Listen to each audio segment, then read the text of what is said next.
saaxiibaday dhegaystayaal dhammaantiinba ku soo dhowaada barnaamijka baraarug oo ah toddobaadla diiradda saari doona kor u qaadista wacyiga bulshada ee halista cudurka HIV/AIDS iyo daryeelsiinta bukaannada la nool xanuunkan.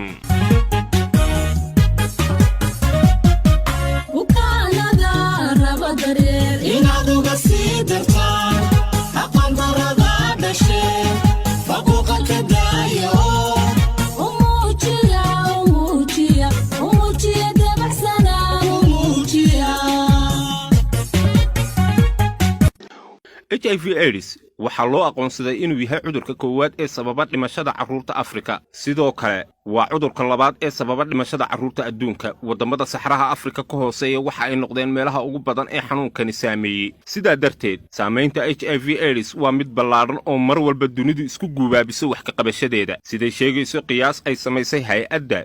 UNAIDS sanadkii 2019 waxaa xanuunkan la noolaa dad tiradooda lagu qiyaasay 8 milyan. 36.2 milyan oo dadkaasi ka mid ah ayaa ahaa dad waaweyn, halka 1.8 milyan ay yihiin carruur. waxaa kaloo sanadka 2019 qaaday xanuunka HIV/AIDS dad lagu qiyaaso 1.7 milyan. HIV/AIDS waa cudur siyaabo kala duwan lagu kala qaado oo la isugu gudbiyo sida galmada, dhiigga la isku shubo, naasnuujinta, qalab lagu qalay qof xanuunka qaba oo qof kale loo adeegsado. Inkastoo culimada saynisku aanay ku guulaysan helitaanka tallaal lagaga bogsado xanuunkan, haddana waxa ay soo saareen daawo wax weyn ka taraysa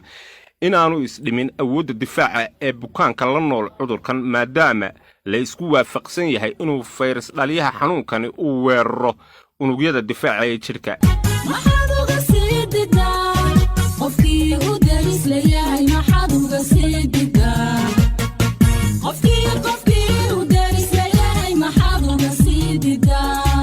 dhegaysta dastuurka Jamhuuriyadda Soomaaliland iyo xeerarka ka farcamay waxay si cad u damaanad qaadayaan dhowrista sharafta aadamaha iyo sinaanta muwaadiniinta oo sharciga dhexdiisa ku leh xuquuq siman lab iyo dhadig ka uu doonaha ahaado ama se ha ahaado qof xanuun la nool iyo mid ka badqaba. toddobaadkan iyo barnaamijkeena baraarug waxa marti noogu ah Cabdirasaaq Yuusuf Jaamac oo ah agaasimaha waaxda dastuurka ee wasaaradda xiriirka golayaasha iyo arrimaha dastuurka. waa kan isagoo ka jawaabaya su'aal ku saabsan sida uu dastuurka dalku u damaanad qaaday dhowrista xuquuqaadka bulshada iyo sinaanta muwaadiniinta. waxaanu yidhi bismillaahir rahmaanir rahiim. aad iyo aad u mahadsantihiin barnaamijkan runtii waa ku dhowahay. su'aashaas runtii waa su'aal aad iyo aad u muhiim ah. marka laga hadlayo dastuurkeenu waxa weeyaan waa xeerka ugu sarreeya ee dalku leeyahay lagu maamulo,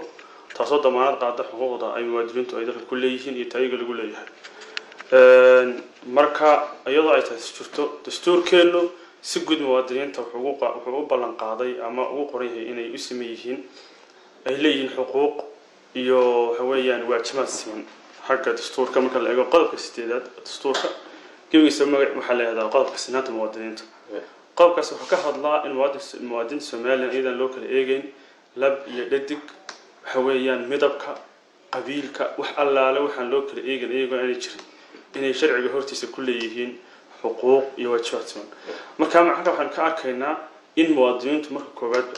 uu dastuurku simay. waxaa jirta sinaanta marka laga hadlayo ma sinaan karaan dee rag iyo dumar bay leeyihiin oo waxa weeyaan taa xagga sharciga la raacay. sideedana dastuurkeenu wuxuu ku saleysan yahay sharciga islaamka oo qodobka shanaad dastuurku leeyahay waxa laga qaadanayaa sharciga islaamka. marka wixii lab iyo dhadigii midkood sharciga kala u gaar yeeshay mooyaan sida ku cad qodobka 36aad ee ka hadlaya xuquuqda haweenka.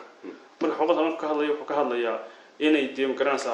xuquuqda haweenku ay leeyihiin fursad leeyihiin wixii sharciga islaamku ay ragana gaar u siisay dumarkana gaar u siisay mooyaan. marka horta guud ahaan dastuurkeenu si fiican oo fursad isku mid ah ayuu hadda noqoto xagga shaqada, xagga fursadaha, xuquuq isku mid ah ayuu siiyay dastuurku muwaadiniinta Soomaaliland. qodobka 8aadna si gaar ah wuxuu u sheegay sinaanta muwaadiniinta waxna. marka muwaadiniintu halka way ka sameeyeen. marka si guud markaan u eegno dastuurka Soomaaliland si guud oo fiican oo hufan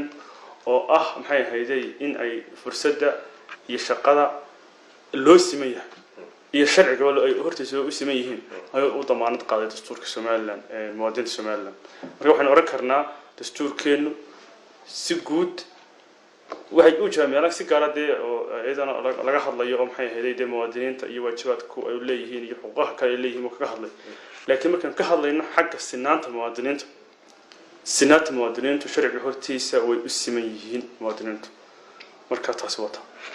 وتهاجسمي وحكوا لكم يدين لا دستور كتالكو سدو وجا هتلاقي حقوق ده شق هلدة بلوشة حتى النقطة ده كام الحاج فلا بهيها جار كعقبة كوا حنون نضو أي حيان سيدايت أي في إيريس يوحي لمدة وأدي أطلب ما حصلت هاي والسؤال هذا المهمة حكي هروح نصور شرحنا سنانتي مواطنين الكود يستيد الصور كأسمي الحقوق ده استأسس لم يتدستور كينا قلب كين الصلواتنات مركب كوباد وحكاها الله هو شقاده مركب حويان شقادنا وواجب وقفكم موادك يقول لي هاي ندرك سكقبته أي ما دام يساعد هاي واحد شري مركب سكوت دستور كينا وكا كعديمين واجب وحيابا واجب قفكم موادك واجب كائن للصيا هاي شقاده وشكا شقايا أيضا أساس جرتو حتى لو حكيت قلب بس حكاه الله يوكل وحلا يرهدو إن تذكر فرصة الشغل وسميه إذا تذكر فرصة الشغل أي اسميه هنا نقف نام حياة هذي أوراني أما حنون بوقبا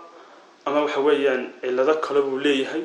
أما وحليه هاي وحويا وحكى له شخصيات قفك وحوي ودي ما هي إذا لو قلنا لنا إن قفكي موادك شقدي كهر استاجسها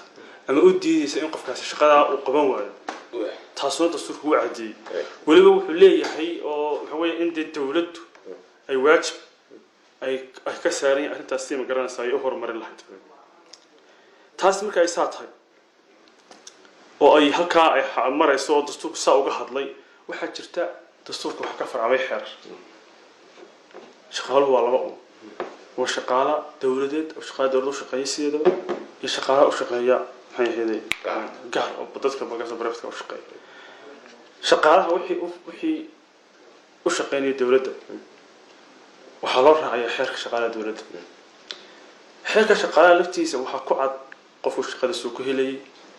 موادنك ها أو أي دهاية شقالة ونوجا وكلتها تاسونا wax caqabad ku ah qofkan la nool xanuunkan HF AIDS ama maxay hayday qof kasta oo muwaadin ah oo maxay hayday baahiyo gaar ah qabo u diiday inuu fursad shaqo ka helo oo xeerka shaqaalaha dawladda ku cad ma jiro macnaheedu waxa weeyaan qof kasta oo muwaadiniintu si isku mid ah iyo fursad isku mid ah iyo qaab isku mid ah ayuu u siinayaa xuquuqda shaqada ay wada leeyihiin ay wada yeelanayaan iyadoo aan xuquuq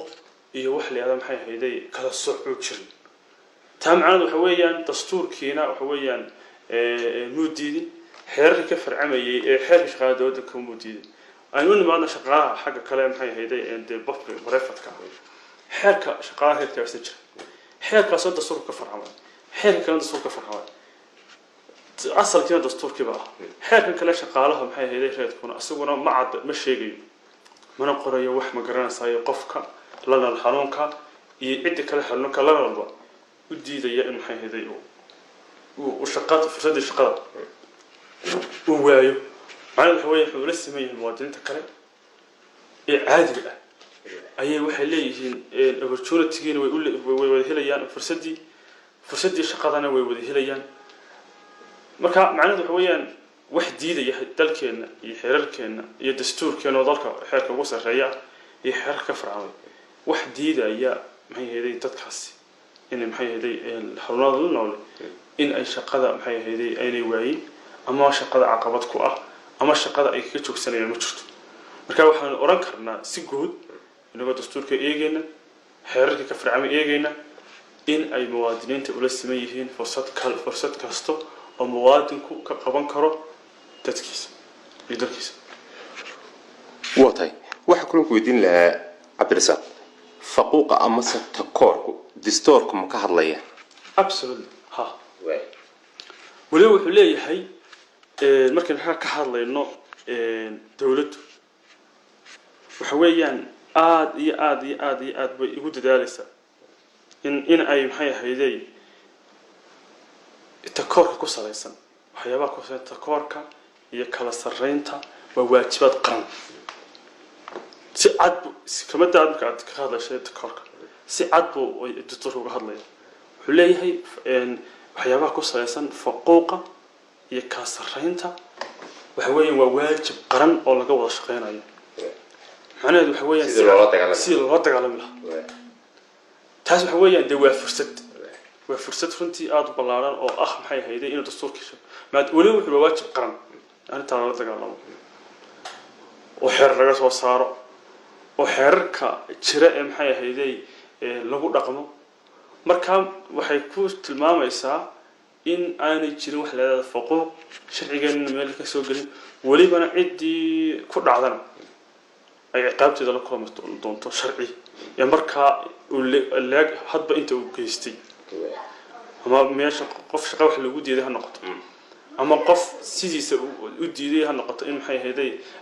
baahi gaar oo qabo shaqo lagu diiday ha noqoto dhammaanteed waxa weeyaan waa waajib ka qaran xeerarkeena waxaa loo raacayaa mar walba xeerarka iyo dastuurka inta khusaysa waxa weeyaan dhibta jirta ama waxa ay dhacay marka waxaan ku oran karaa uu ka hadlay dastuurkeenu si adag buu nooga hadlay waana waajib qaran buu yiri si qaran oo laga wada shaqeynayo waatay ugu dambeyn iyadoo la raacayo dastuurka iyo xeerarka dalka u yaala sidee wax lagaga qaban karaa ayaad u malaynaysaa faafitaanka cudurka HIV/AIDS بسم الله الرحمن الرحيم waa su'aal aad muhiimsan aad baad mahadsantahay mar labaad waxa loo qaban karaa waxa weey horta waxa jirtay commissionka AIDS-ka xakameynta AIDS-ka jira waxa jira wasaaradda caafimaadka qaranka jirta waxa loo qaban karaa waa laba qodob kow in cidda shaqada leh ee bahda caafimaadka in horta ay sameeyaan wacyigelinta guud iyo maxay ahaydey in markaas u faafila ay sidoo u faafitaankiisa looga hortagi lahaa in laga shaqeeyo waa talabaad kalena waxa ayada laga hortagi lahaa in hagayaal iyo sharciyo marka lagu dabar jarayo in laga hortago in la soo saaro waa marka saddexaad waxa laga hortagi karaa cid la nool cid baan nool inay raacdo talooyinka la siiyay ee hay'adaha shaqada kulli ay siiyeen iyo maxay ahayd talaabooyinka lagu raaco haday noqoto dawladda oo qaadanaayeen haday noqoto si iska ilaalin lahaayeen haday noqoto nadaafadii si guud inay u raacaan talaabooyinka laga hortagayo ee cid khibradda iyo aqoonta u leh ay dajiso in dadku ay raacaan waayo waxa weeyaan waxaan waa cudurkuna deegta wuxuu leeyahay dee ka hortag iyo ka dabatag iyo daaweyn buu leeyahay oo demokraansaayay dee shaqa socotade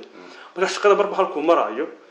in qofka qabaana maxay ahaydey uu asaguna sidii loogu tala galay uu maxay ahaydey inuu qaato dawooyinka iyo tilmaamaha kale ee la siinayo uu qaato asagoo laftigiisuna qayb ka tahay qofka asaga laftigiisu qofka ana qayb ka tahay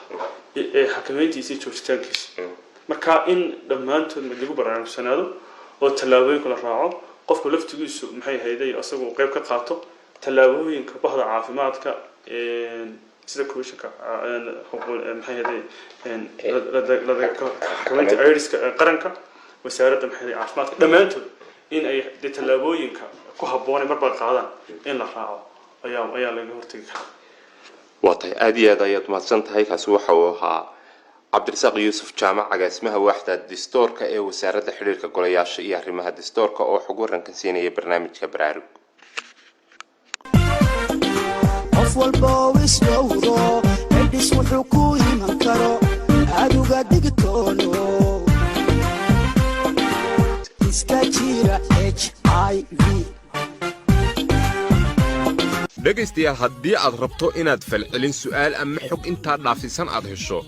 waxa aad la xidhiidhi kartaa nambarka gaaban ee 328